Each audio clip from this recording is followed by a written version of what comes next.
Hello, everybody, and welcome to another edition of the Bengal Tire Podcast. I'm Matthew Brune, and joining me once again is Shea Dixon. Shea, you got your power on your house. You got your class predictions 2.0 out. You're rolling now. Yeah, we're rolling now. If anyone's excited for this podcast, the first 10 minutes are going to be real solid because we just did the first 10 minutes before Matthew realized he was not recording anything and we were just talking into empty air. So we It know was what we're good, going to too. say. The first 10 minutes we're rocking. Oh my gosh, I predicted like 7 5 stars to LSU that I'm not going to repeat now because I'm just doing it the one time, not going back. Yeah, Yes, anybody? Go ahead. I got my 2.0 class prediction piece up. I'm sure people are in there yelling about or happy about whatever I said. I did predict a 5 star. So if you want to check that out, it's on the Bengal Tiger. $1 for a year, $1 to check out the 2.0 prediction piece, and then get a hat. Matty B, show them the hat. Show them that again. You get a Always hat. have it right here. You get a Look at that. 1 year membership to the Bengal Tiger. You get Yeah, access to On3 for a year, amazing. and you get the hat all for $1. $1. $1. Easy sign up. Yeah, it is not the first time I forgot to hit record, and won't be the last time I forgot to hit record. So I'm just glad we didn't get through the whole podcast, and then I realized it. Only got through like half of it, and then I realized it. So, yeah, this should smoothly this time. Let's start with the injury report. As always, we like to hit on who's playing, who's not playing.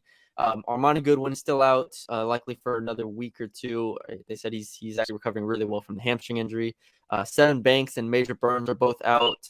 Sounds like Major's been in the practice squad, trying to get back for that Alabama game. Seven Banks is kind of still undetermined to a degree. And then the big Garrett Dellinger also out for this week, which we already knew.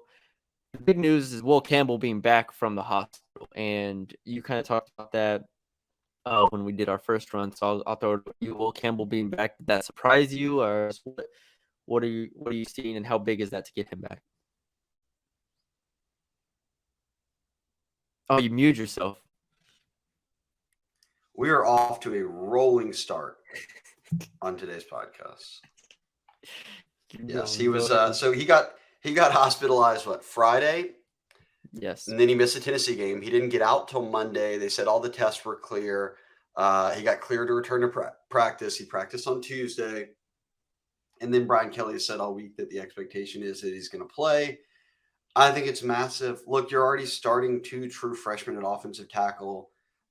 Granted, both of them are very talented, but you're going to take some lumps. That said, Will Campbell's probably been their best O lineman this year, if not one of the best. And when your blindside guy goes down and your next best option is Anthony Bradford, who is a guard all the way. You lose them. Yeah. You lose his physicality as a guard, and now you've kicked him out to tackle where it's just a tall task to ask a kid that size and a true guard to be playing on the left side of the offensive line and blocking a lot of the guys that you're going to have to block in the SEC. So massive. Look, Dellinger's out. That stings. They're still going to have to get by with another, mix it up on the O line, which they've done in what 4-2. This will be 6 out of 7. This will be 6 out of 7 games. They've played a different offensive line combo. That's not a recipe for any sort of success. We'll probably touch on it at some point in the pod, but I think the offensive line is the catalyst for a lot of their deficiencies on offense right now. And you couldn't have two guys go down that were starting. You needed Campbell back. So that was, for me, that was massive. Yeah, I mean, if Campbell didn't play, they probably would have had to, like you said, bump Bradford out and then slide Tremont Shorts in probably at guard position. Maybe I'm missing somebody, but at this moment, with Campbell back, so you have Campbell and Jones at tackle spots, you have Turner at center, and you have Bradford and Frazier at your two guard spots. So while it is another combination there, it's at least 5 that I think have started before, or at least all have starting experience throughout the season. So, and I mean, I wrote about it. The offensive line is going to be huge. I mean, both offensive lines are going to kind of determine this game, which I know is cliche to say, but Florida's run defense has been really suspect this entire year. You go back to the Utah game, you go back to most of the games this year, South Florida rather. I mean, all these teams ran the ball for like 5 yards to carry on them. And while LSU is not a dynamic running team, I think they're going to have opportunities to get 4 yards on first down, to convert a 3rd and 2 with the run game. I mean, just be in different situations to where the run game is going to help them get out of tough spots, which they couldn't do it all against Tennessee. Against Tennessee, they ran the ball for 18 yards with their running backs. And I mean, Awful. needless to say, if they don't run the ball for probably 100 yards this game, I don't really see them winning. Even if Jaden Daniels has a solid outing, which I think he could, but you have to run the ball effectively with your running backs in this one. They ran the ball really well in the second half of the Auburn game, and Yes. it essentially kind of helped them close out that game. Let's see what it certainly helped win them the game. They ran for 207 against Mississippi State. Jaden had Yeah, a 100 lot of of those them, came in the second half. As and then well when they Armani ran the ball. Goodwin had 9 for 76 with a long of 50, and he's not playing. John Emery held to under 3 yards of carry in that game. Gosh, it almost feels like Matty B that John Emery is like the key. If John Emery can get going, because you don't have Goodwin, if John Emery can get going, you might be in a good spot. If not, I'm not sure. I love Josh Williams, but he's not going. They're not going to give it to him 15 times again. Like one of these guys has to get going. Noah Kane, John Emery, or maybe it is a guy like Josh Williams. I'm just not sure. Yeah, I mean, Josh Williams is always going to be like the fallback option, and that's no disrespect to him. Yeah, that sounds like a disrespect, Matty B. He's well, hell, and honestly, fallback. It kind of feels like they trust him more than anybody else. Yes, that's kind of what I meant in that fallback type thing. It's like, hey, we know what we're getting from Josh Williams. We're comfortable giving him the ball in certain situations. We're comfortable with his pass protection.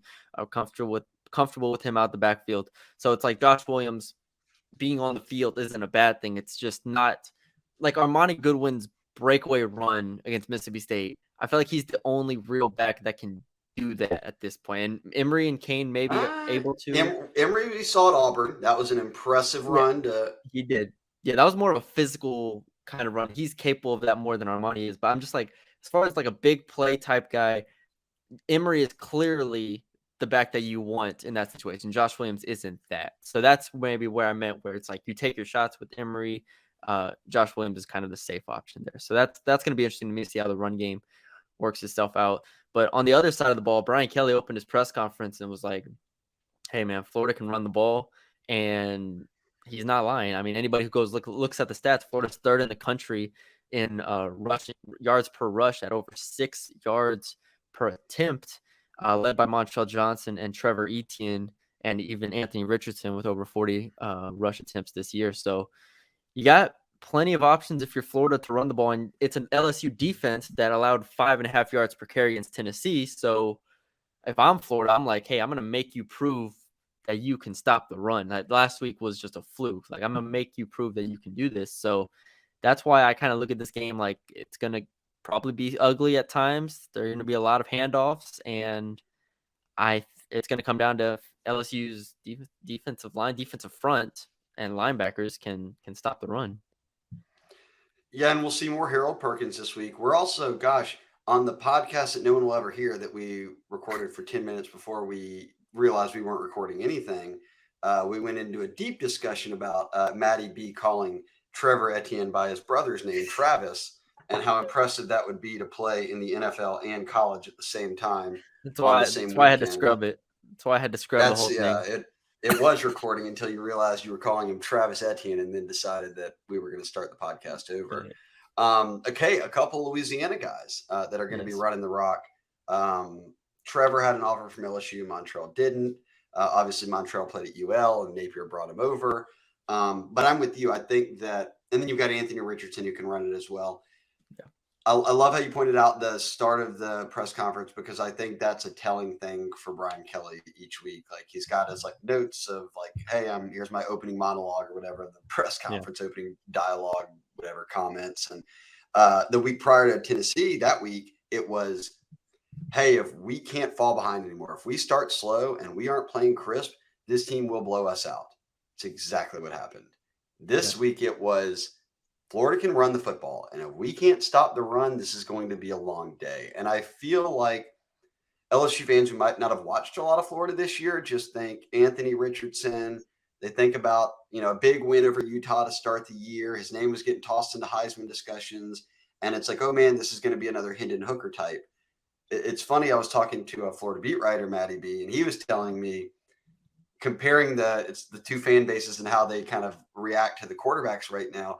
LSU fans are like, man, I wish Jaden would have a little more patience in the pocket and not just tuck it and run it when he sees some green grass.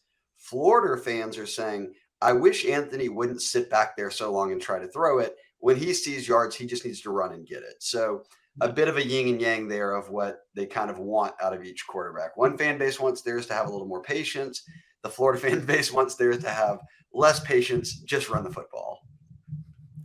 Yeah, and that's Florida, Anthony Richardson passed the ball 14 times against Missouri. Like, literally, the offense is designed for him to not have to throw the ball. In half the games this year, he hasn't even thrown the ball 20 times. Like, this is an offense that if they can move the ball on the ground effectively or even semi-effectively, that's what they're going to try to do. And they've been really, really good at it. As I mentioned this year, they've been dynamic even within the run game. So they do have some receivers. Justin Shorter, averaging 23 yards per reception right now with 15 catches. Ricky Pearsall is a pretty good receiver as well. They have a couple guys that can make plays, but it really just comes down to Johnson, Etienne, and Richardson on the ground. So, to this point, Richardson has seven picks to 5 touchdowns.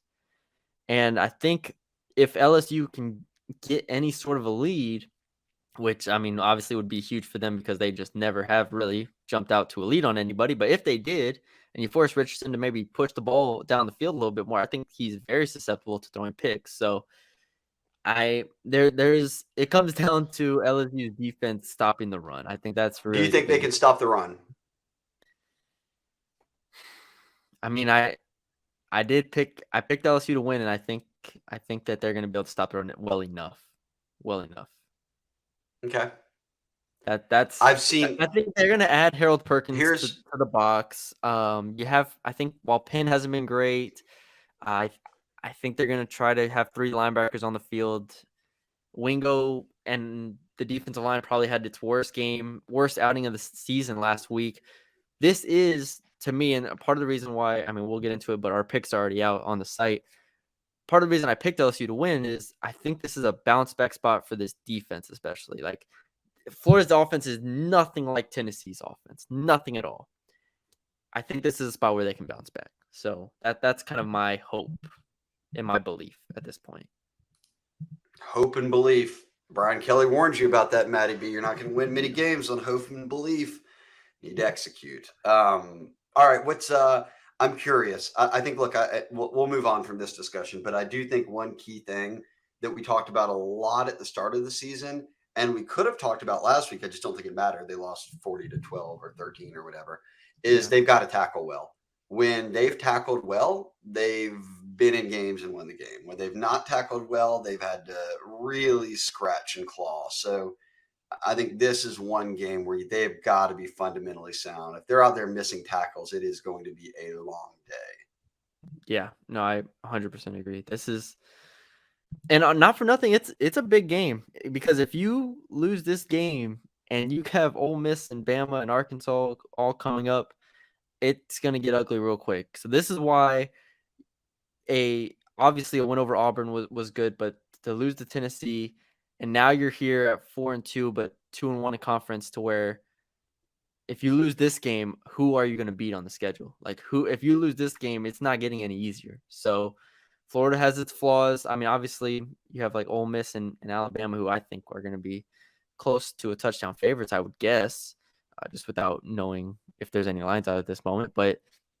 you have to at least come to play and show that you're capable of winning games like this in the SEC. I know it's on the road, though, which adds a different element to it. Sure, 100%. All right. Let's do what we're watching for, or we want to do breakout players first? We can do what we're watching for. It kind of bleeds off of that there. Yeah, try to be unique here. Let's see. I am watching for And no, you're not listening to week 1 podcast or week 2 podcast or 3 or 4 or 5 or 6. This is week 7 podcast. Actually, let me go quickly back to what you were saying, and then I'll say this. This game is a definite swing game, but put it Yes. this way. Vegas had it at 7 wins, right? Yeah. You will beat UAB. You should beat UAB, right? That's the only Yep. non-conference game left. And UAB before the season was talked up as a pretty They haven't been dangerous as good as team. they. They've not been great. Bill Clark stepped down as head coach before the season even started, so things have been rough there. They're at 4-2. That's on track to 7 wins. Let's throw a 5th win in UAB. Let's say they win this game. Now you're at 6 wins. Really, you're at 5-2, but UAB would be 6 wins. Yeah. 6 wins with Ole Miss, Bama, Arkansas, and A&M Yeah. to win 1 to get to 1. 7 wins. Just win 1. That sounds very Doable. realistic. Like, that's doable.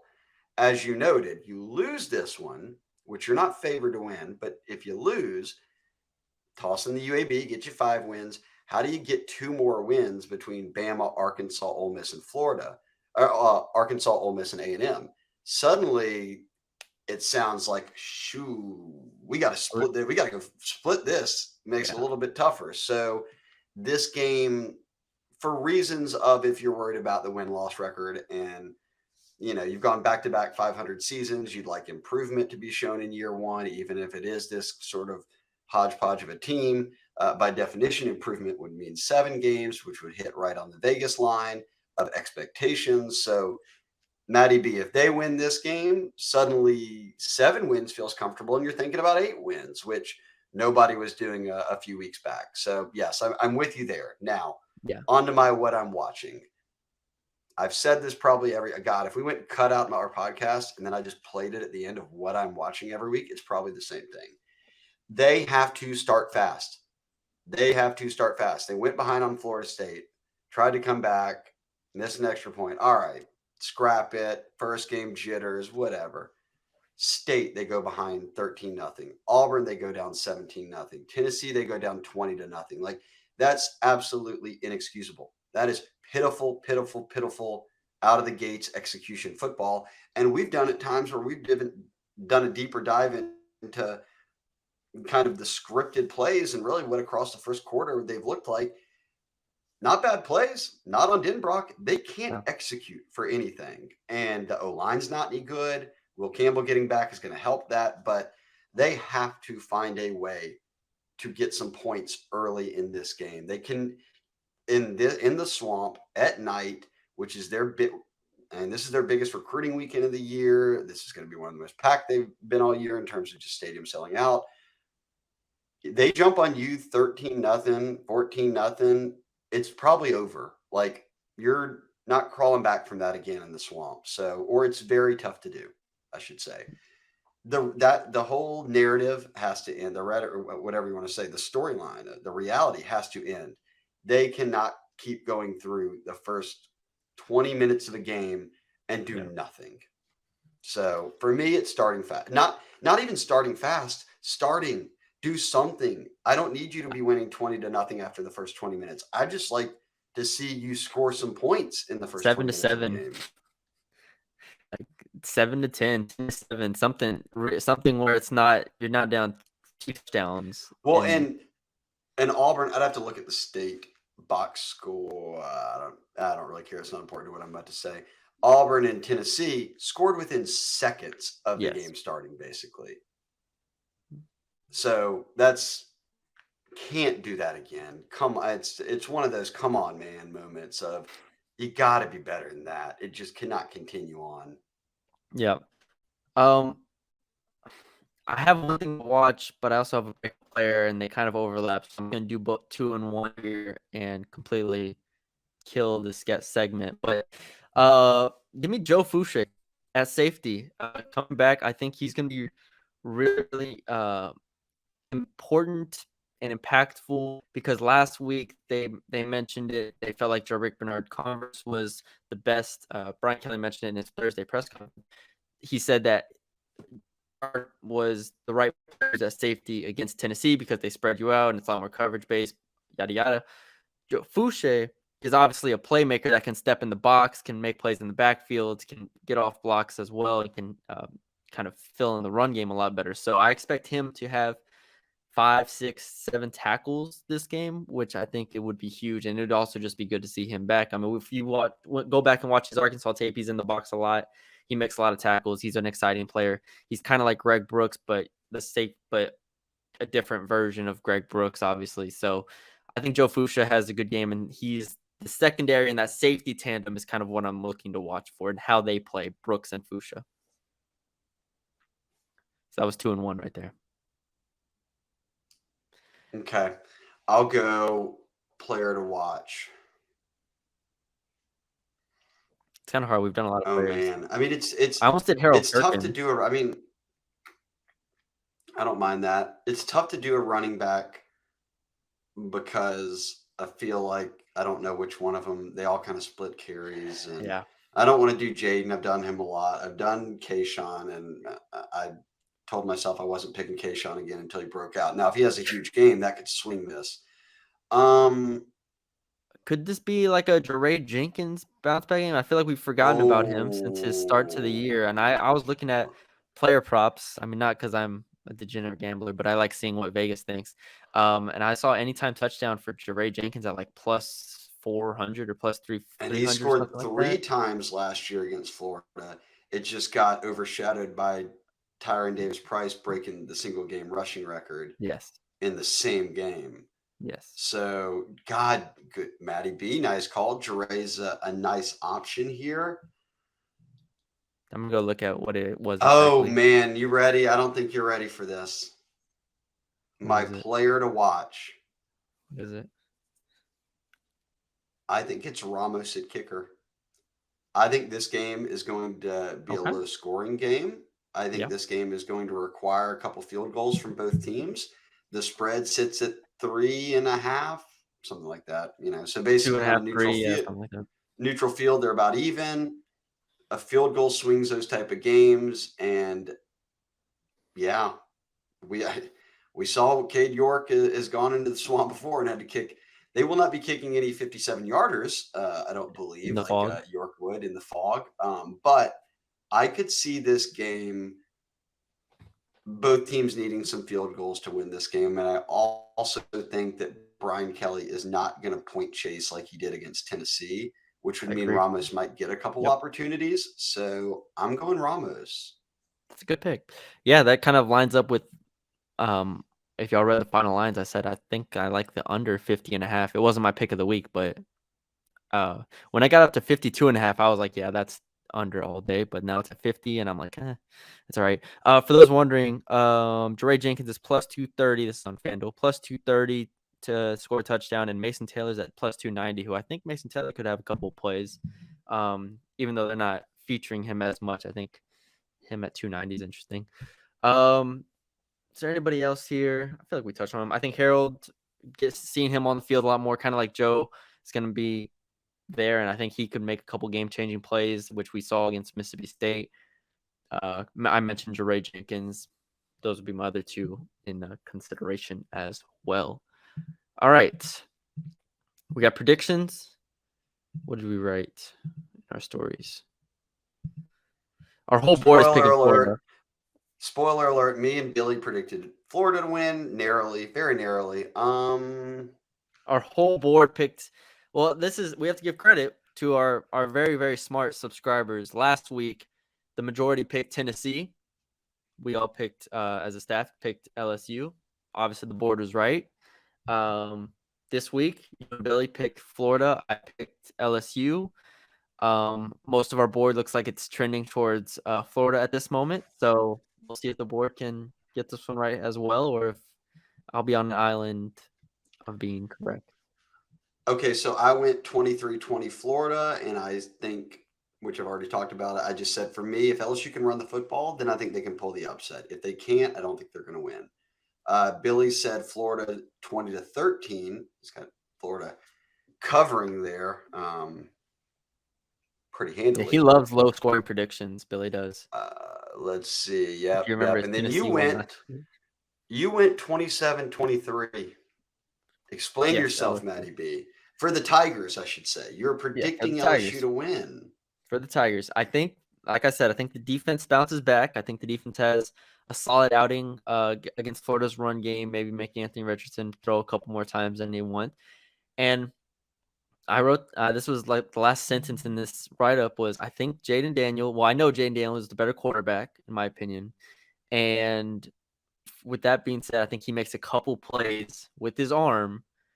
I think he'll be used in the run game plenty, but I think he makes a couple plays with his arm that can help them get the job done here. Maybe get him in field range for a couple field goals, maybe convert a 3rd and 11 to Malik or Kayshawn. And I wrote at the very end, who knows, maybe we get a Kayshawn Butte breakout game. Whenever that game happens, if it happens, that will be most likely an LSU win. So I think there's a shot at that too. So give me LSU to win this one.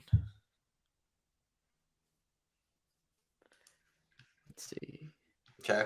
I even see some Kayshawn Butte expectations in your prediction, Matty B. It wasn't expectation. It was more of just like, hey, man, what if he like shows up? What if this is the game where he? Well, if they can run the football and Kayshawn is Kayshawn, they have a very good shot of winning this game. Got to play some defense, and it's also in a tough environment. But I don't think Florida is not as formidable an opponent. Like, I don't think they're so far away from where LSU. I think they have a better. No. I don't think they're that far off. I think Florida's a little better than LSU, but and I think it's because LSU. Yes, both coaching staffs are new, but Florida's program wasn't quite in the disarray that LSU's was. They weren't recruiting to the normal Florida standard, but they still got guys. So yeah, I'd say Florida's a little bit better team than LSU, but I don't think it's all that far off. I don't think either of these teams are what you think LSU and Florida are when you think of them as football teams. I have no idea. I mean, I wrote this in the final lines. I was like, I'm staying away from the spread. I'm not touching anything as far as the side goes because nothing would surprise me at all. Like literally, I think an LSU blowout or a Florida blowout, nothing would surprise me. I don't think as far as score wise goes. Like I'm very much locked into this being two teams that are trying to build a foundation, build a program, build a culture, build a roster. And with that being the case, you're going to have ups and downs and ups and downs. And this could be a game where LSU's up and Florida's down. It could be the opposite. I have no real bona fide expectations for this game. You know, it's funny as we close out here, we went the whole podcast without talking about Brian Kelly and Billy Napier, which, God, I wonder if this is going to just be on the TV broadcast for everyone that has to listen, is just going to be some narrative about like LSU had a job opening and didn't hire Billy Napier, and Billy Napier went to Florida and they hired Brian Kelly. We'll have to see how much we're getting to that. But Mekhi Garner, who's been LSU's best cornerback this year, in my opinion, I agree. talked and he went to UL and he played for Billy Napier, and he talked this week to the media and he was like, look, I owe Billy so much, or, he didn't call him Billy, coach or whatever.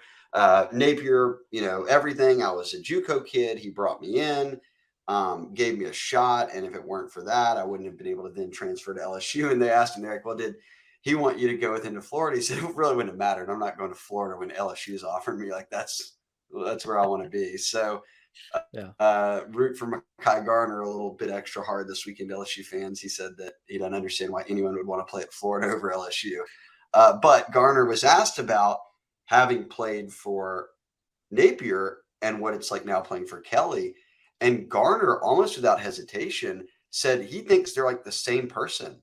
He was like, they care way more about the foundation, the players, how you act, how you carry yourself, how you go about planning and preparing and all of that more than they do like, hey, we're just drilling you on X's and O's and that's all we care about. And I think that we're seeing, like he talked about coming from JUCO to UL when Napier kind of already instilled the culture a bit. So he was there for kind of the payoff years, but he said he can tell with Kelly that Kelly is laying this foundation here at LSU where it's a lot more important for Kelly of, like he said, learning new habits. He said, our guys are still learning habits, man, and breaking them of bad ones. And Garner said he can really tell that a lot of kind of how Napier attacked early on at UL about just like building the foundation and going up from there is what Kelly's doing now. And you can tell he had a lot of respect for both coaches. So he was excited for this one. Kyron Lacey's another guy who obviously played for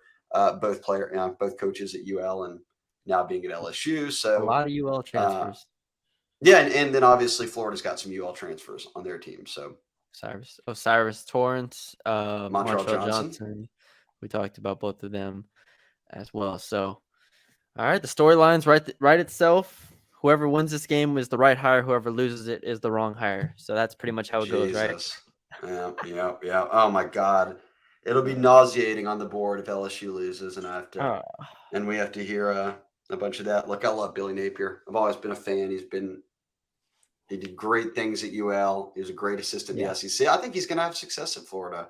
But I also said it many times before. I can completely understand why Scott Woodward hired someone who's been coaching for 30-something years and has the skins on the wall. So this, hey, look, we will have no shortage of Brian Kelly versus Billy Napier because they play every single season. Yes, they do. This is just round one, my friend. Yes. All right. I think that's all we have. I think that covers everything pretty much. Florida's run game, LSU run game. I mean, special teams wise, everybody talks about special teams, but Brian Kelly feels like at this point, he got asked about it yesterday. Nothing we need to say, man. At this point yesterday when he got asked about it, he was like, look, it was one play to start the game. The Jack Besh fumble, or muffed kickoff. Like, there's nothing we can do about it. Like, this, I'm putting words in his mouth. He's like, it was one play. The punt return was obviously much worse as far as a coaching thing goes, but that was out-punted our coverage. So he was just kind of tired of it. But hey, you're gonna get asked about it until. Hey, LSU fans are kind of tired of it because it was 4 first-half penalties on special teams versus Auburn. It was missing the extra point to lose it against Florida State. It's every week is something. If they play, I will be the first person to scream from the mountaintops. Good job, Brian Pollard and special teams. If they can get through error-free this weekend. Hey, my man to watch is a kicker. Don't say I'm not bailing on special teams. I'm predicting them to decide the game, my friend. Jack Besh punt return for 30 yards. Book it. One's coming this week. Random prediction. That's one of those random predictions you just throw out there, and then if it happens, you clip it, and you're like, "See, I called it." That's what I just did. So, well, I like how you also said Jack Besh punt return, and everyone is like, "Yeah, for 7," and you're like, "For 30 yards." 30 yards. I'm not gonna. It was returned for 50, and then holding call pulled it back for 30 yards. Oh, that's so painful and true. It was returned for a touchdown, but at the spot of the foul, it was 30 yards, and so we have to go from there. If you're watching on YouTube, I'm getting a migraine thinking about the reality of what you just laid out. Well, it is a road game, Shea, so we will be able to watch it here and do a podcast probably right after it at some point. Yeah, we'll do it. We'll do one after, so everyone can check back that night. It'll be late. Well, it's a 6:00 kick in Baton Rouge, but we'll hop on after. Yeah, hop on like 10. Do a little podcast. Get it in, get it done, get it out for y'all. But we appreciate y'all for joining us. We appreciate y'all for subscribing to the channel, for leaving a like, sending it to a friend, and leaving a comment. As we mentioned before, $1 for the first year on the board. We have Mailbag Monday podcast where only subscribers can send in questions. We have our predictions up. We have final lines up where we've won 4 straight weeks, trying to make it 5. I'm not going to give out that play here, but if y'all want my betting pick of the week, go check that out. All the recruiting stuff, all of Shea's 5 stars that he has committing to LSU in the class prediction piece 2.0. But yeah, for all that, check out the Bengal Tire. We appreciate y'all for joining us, and we will talk to y'all later.